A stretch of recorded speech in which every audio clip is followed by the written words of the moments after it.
தமிழ் சினிமாவில் புரட்சியை ஏற்படுத்திய இவர் சாதி மதத்தையும் சாட தயங்கினது இல்லைங்க.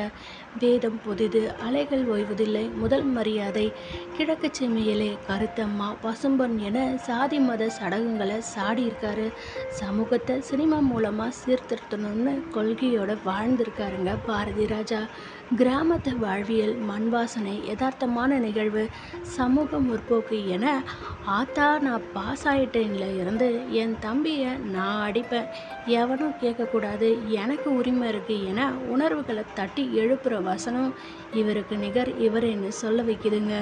1978 வெளிவந்த சிகப்பு ரோஜாக்களில் எல்லா பெண்களும் ஒரே மாதிரி தான், அவங்கள நம்பவே கூடாது. 1980 வந்த நிழல்களில் காதல் என்பது வெறும் வார்த்தை இல்லை, அது ஒரு உணர்வு.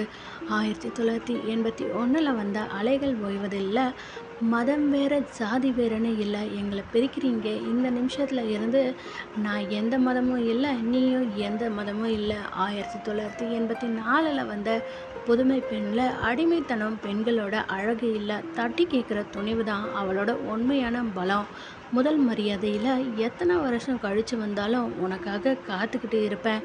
1986 வந்த கடலோர கவிதைகளில் என் உசுறு இந்த உடம்புல இல்லை, உங்ககிட்ட இருக்கு டீச்சரம்மா. 1993 வந்த கிழக்கு செம்மேலையில் என் தங்கச்சி கண்ணில் ஒரு துளி கண்ணீர் வந்தால் இந்த மாயாண்டி ஊரையே சுடுகாட்டாக்கிடுவான். 1999 வந்த தாஜ்மஹாலில் கோடி பேர் காதலிக்கலாம், ஆனால் என்ன மாதிரி ஒருத்த மட்டும்தான் காதலிக்க முடியும்.